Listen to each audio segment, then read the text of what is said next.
নমস্কার বন্ধুরা, আজকের আমি আপনাদের সঙ্গে শেয়ার করব দুর্দান্ত স্বাদের নিরামিষ একটা ঢ্যাঁড়সের রেসিপি। ঢ্যাঁড়স আপনারা অনেক রকমভাবে বানিয়েছেন, তবে আমার মতো করে একবার হলেও বানিয়ে দেখতে পারেন। সিম্পলি রেসিপি বাই অনুতে আপনাদের সবাইকে জানাচ্ছি অনেক স্বাগত। রেসিপিটি তৈরি করার জন্য প্রথমে ঢ্যাঁড়সগুলোকে গোটা থাকা অবস্থায় বারে বারে জল পাল্টে ধুয়ে নিতে হবে, কারণ ঢ্যাঁড়স কেটে নিয়ে আর ধোয়া যায় না, ভীষণই পিচ্ছিল ভাবটা হয়। তো দেখুন, আমি এখানে ঢ্যাঁড়সের প্রথমের অংশটাকে কেটে বাদ দিলাম, শেষের অংশটাকে বাদ দিয়ে দিয়েছি। এই রকমভাবে ঢ্যাঁড়সগুলোকে দুটুকরো করে নিতে হবে। একদম ছোট করবেন না, তাহলে গলে যাবে, খেতে ভালো লাগবে না। এই রকমভাবে একটু দুটুকরো করে নিচ্ছি। যেগুলো খুব ছোট সেগুলোকে আমি এক টুকরো গোটাই রাখবো। এই দেখুন, একই রকম পদ্ধতিতে সমস্ত ঢ্যাঁড়সগুলোকে আমি কেটে রেডি করে নিচ্ছি। রেসিপিটি শেষ পর্যন্ত দেখুন, আশা করছি ভালো লাগবে। একই রকমভাবে এই দেখুন, প্রত্যেকটা ঢ্যাঁড়স আমি কেটে পরিষ্কার করে ভিতরটা চেক করে নিতে হবে পোকা আছে কিনা।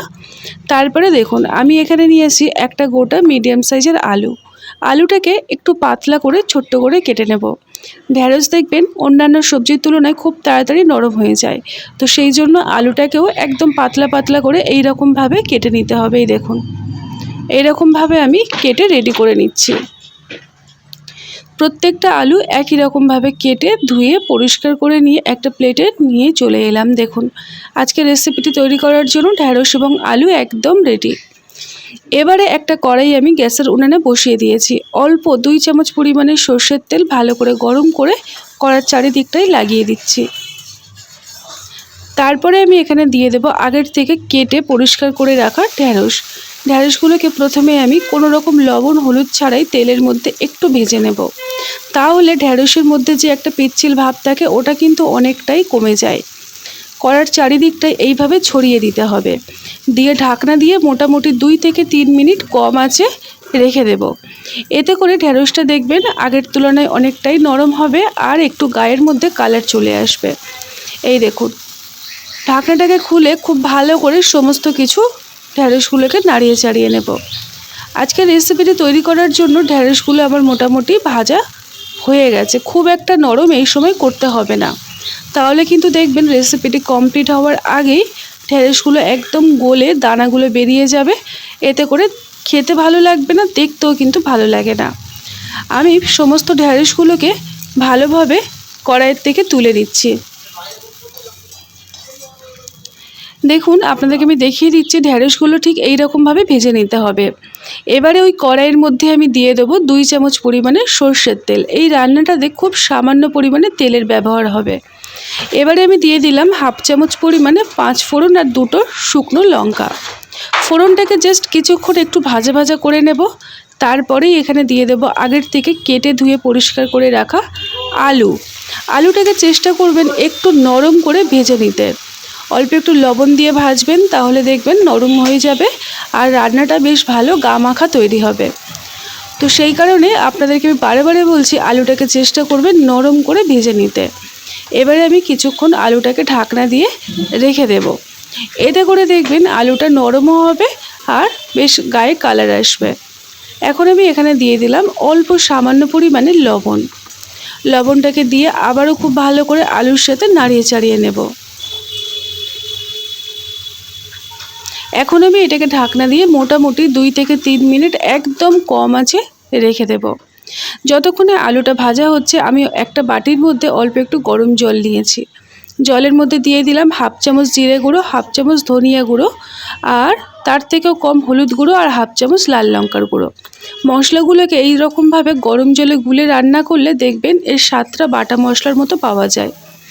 যতক্ষণে মশলাটা আমি গুলছিলাম তার মধ্যে দেখুন আলুটাও খুব ভালোভাবে ভাজা হয়েছে। ঢাকনাটাকে খুলে একটু ভালো করে নাড়িয়ে চাড়িয়ে দেব। আলুটাকে একটু ভাজা ভাজা করে নেব। এই দেখুন, বেশ ভালো নরম হয়েছে। এইভাবে নরম করে নিতে হবে। এবারে আমি এখানে দিয়ে দেব ছোট্ট চামচের 1 চামচ পরিমাণে আদা বাটা। নিরামিষ রান্না, তাই আমি এখানে আদা বাটা ব্যবহার করলাম। আপনারা যদি আমিষ দিনের জন্য করেন তাহলে এখানে রসুন আর আদা একসঙ্গে বেটে দিয়ে দেবেন। এবারে আগের থেকে গুলে রাখা গুঁড়ো মশলার সেটাও দিয়ে দিলাম। দিয়ে একটু ভালো করে কষিয়ে নিতে হবে যতক্ষণ না মশলার থেকে তেলটা আলাদা হয়ে যাচ্ছে। এবারে এই পর্যায়ে আমি ঢ্যাঁড়সটাকেও দিয়ে দিলাম। ঢ্যাঁড়স আলু একই সঙ্গে কষিয়ে নেব, এতে করে টেস্টটা খুব ভালো আসবে আর খেতেও কিন্তু দুর্দান্ত হয়। দেখুন সব কিছুকে ভালো করে নাড়িয়ে চাড়িয়ে আমি কষিয়ে নিচ্ছি।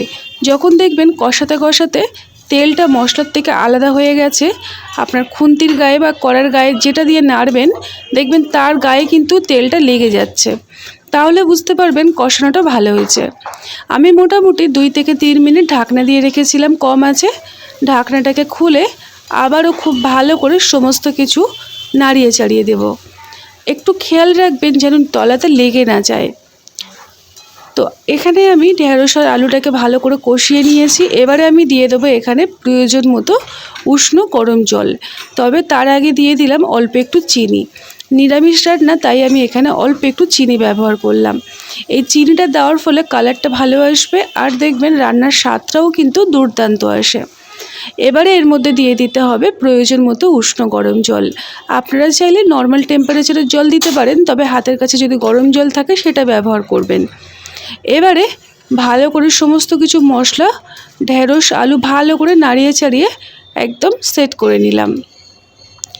এবারে আমি এটাকে ঢাকনা দিয়ে সিদ্ধ হওয়ার জন্য রেখে দেব বেশ কিছুক্ষণ, যতক্ষণ না আলু ঢেঁড়স খুব ভালোভাবে সুসেদ্ধ হচ্ছে। তবে স্বাদ মতো বা পরিমাণ মতো লবণ এখানে দিয়ে দিতে হবে, দিয়ে তারপরে ঢাকা দিয়ে দিতে হবে। রেসিপিটি আপনারা গরম গরম ভাত, রুটি, পরোটা সব কিছুর সাথে পরিবেশন করতে পারেন। দেখুন আমি এখানে মোটামুটি 2 থেকে 3 মিনিট ঢাকনা দিয়ে রেখেছিলাম, এতে করে খুব সুন্দরভাবে আলুগুলো গলে গেছে আর ঢেঁড়সটা দেখুন গোটা রয়েছে কিন্তু সুসেদ্ধ হয়েছে। এই রকমই একটা গা মাখা রান্না তৈরি হবে। এবারে আমি এখানে দিয়ে দেব খুব সুন্দর একটা ফ্লেভারের জন্য কিছুটা পরিমাণে ধনেপাতার কুচো। আপনাদের হাতের কাছে যদি না থেকে থাকে দেওয়ার কোনো দরকার নেই, তো আমি এখানে দিয়ে দিলাম। দিয়ে ভালো করে সব কিছুর সাথে নাড়িয়ে চাড়িয়ে নেব।